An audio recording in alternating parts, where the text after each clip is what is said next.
Hi guys and welcome back to another DrAce video, and today we're going to be playing MotoGP 22. It is now time for our final round here in MotoE. It's the final round here in the San Marino GP on Misano. So for the very last time here in MotoE, we will burst into life. For the final round of Misano, we are go. So from the back of the grid, to make things interesting, we're going to be trying to charge through and hopefully take victory. Very similar to what we did yesterday, as a matter of fact. So into, contact and carnage already into the first couple of corners. Goodness me, Maria Herrera gave us an almighty whacker. Excuse me, was that Bradley Smith? Oh, big slide to start this Grand Prix off. Skrig and Matteo Ferrari were the two riders involved with that early collision. There's more more carnage! Oh, even more riders down there. Didn't even see who that was. Oh my goodness. That's a scary start. Taking evasive action, we are now 2.6 seconds behind the race leader and teammate of mine, Eric Granado. So we've got a bit of work to do now, ladies and gentlemen. I feel good as Canepa lost the front. What on earth is going on? We're already up to 10th place in a matter of what? 5 corners, 8 corners, yeah, now into Tramonto. So yeah, 8 corners, we've already got to 10th. And now into Tramonto, we're going to give it everything we've got to chase down the rest of the group. Interesting top 3 though. 2 teammates of mine, Granado and Pons, are occupying the first and second positions, with Tommy Egerter, the former MotoE World Cup winner, in 3rd place. But as we say that, Kevin Zanoni just moves him off of the podium and takes over at 3rd place.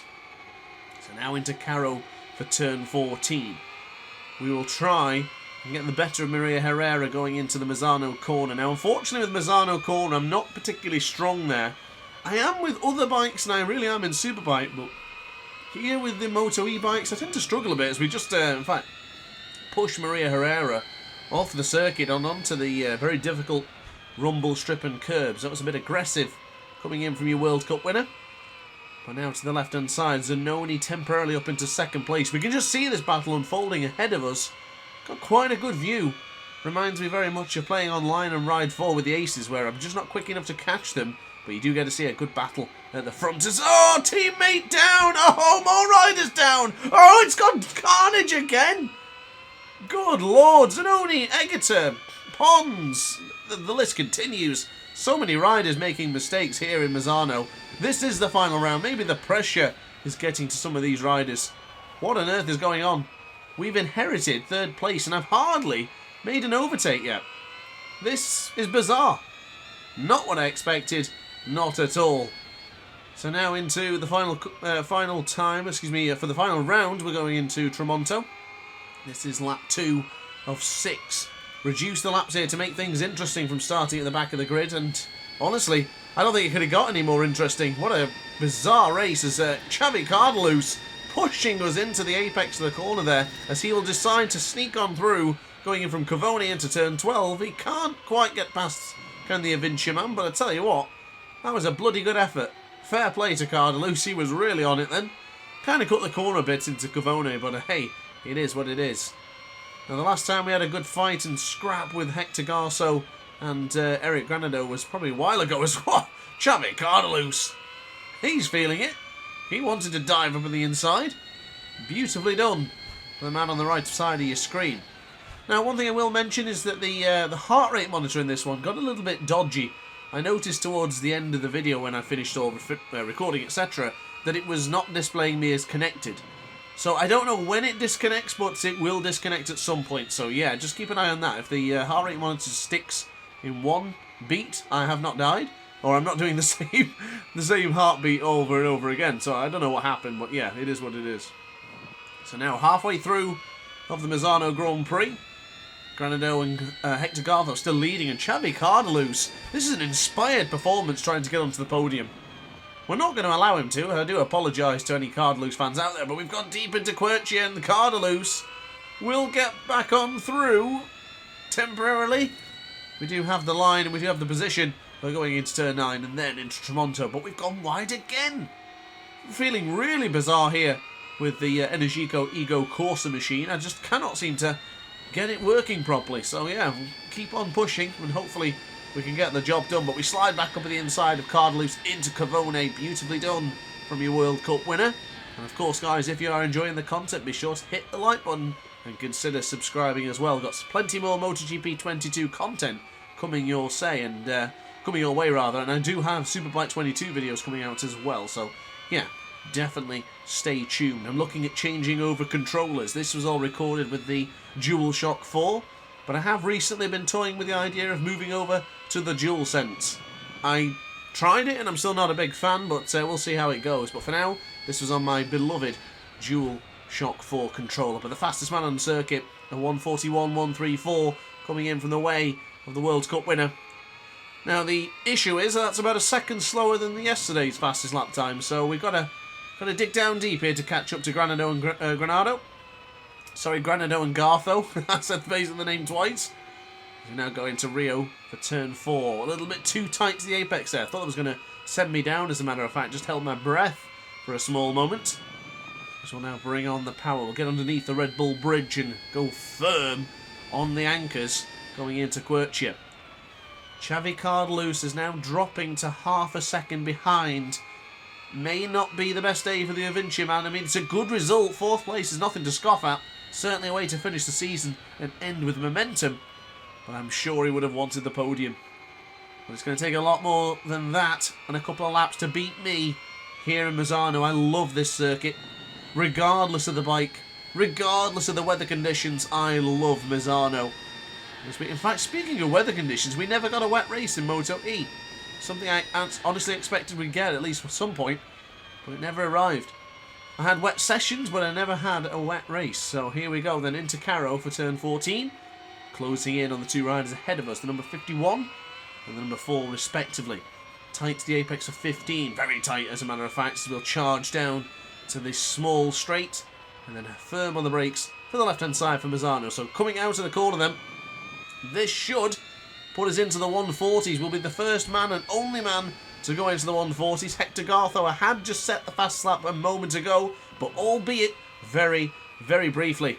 A 141.1 for Garso. But here we come, the number 47 with a 147.74. Cardelus is well and truly out of this battle. So one of these 3 men will be ending the final round here in MotoE as the Grand Prix winner. We could be winner, what, number 5, I think? Number 6? Can't remember. I should have really looked before making this video. I know we're still on a massive podium streak that stems from Le Mans. So we are in the best possible position for this championship in every shape, way or form. Dominant in MotoE. Funny as well, because considering how it started in Jerez, it looked like this championship was going to be really tough and really competitive. And it has been competitive, but the AI has been inconsistent. A lot of moments, a lot of crashes, and a lot of big mistakes. So coming out to Tramonto then, we will have the slipstream. Careful on the medium rear, don't want to be spinning it up like we did yesterday's video. But now to the right hand side, gesticulation for Garso as he almost cuts the apex. To the right hand side once again, this time for 12 and then into 13. Garso under pressure from both sides. He's trying to get back at the front, and we are also trying to get the victory as well. So into 14 for Caro. This will be the end of the penultimate lap at the moment, and we're what? Oh, Finelli's gone down. Was that? I didn't see who it was. Was it Manfredi went down?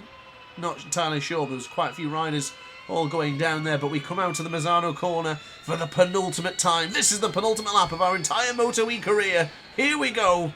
Ladies and gentlemen, one more dice remaining. 0.4 of a second separates us and Eric Granado.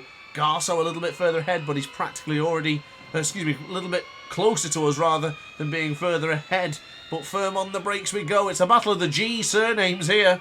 My surname against Granado and Garso, all giving everything as we try to fight through, but it's not good enough. Garso gets back ahead. This is where we're going to try and get aggressive to squeeze through. Excuse me, Garso, but I need to get on through. Slipstream for Granado because he's getting away. Hector Garso still there in 3rd. As we go firm on the brakes for Quercia. I want that tight apex. I prefer the tight apex. I didn't quite get it. But we're still good. Oh, a bit of a nudge. A bit of a nudge there from number 4. As we'll go to the right-hand side. Nice and early on the brakes. That's really putting me off here. Hector Garso probably still miffed about his loss in Mugello. He has just cost us a lot of time there. This could be the battle for the victory over. I'm trying to squeeze through on Garso. I'm trying to push him. We do get him. But there's going to be... Oh, is there going to be an opportunity for going into Caro for 14? We're solid on the brakes going into 13. This is going to be a late lunge. Oh, I'm going to have to commit to it. Oh, it's cheeky.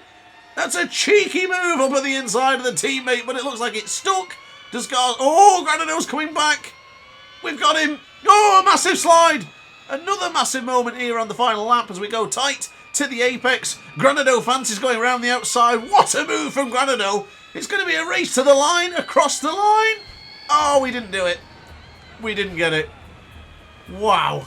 Wasn't expecting such a thrilling finish. And we finish almost a dead heat, but I think visually you could see that Granado actually got the better of us here today. The top three separated by 36,000th of a second. Granado, us and Garso are your podium for the final MotoE race.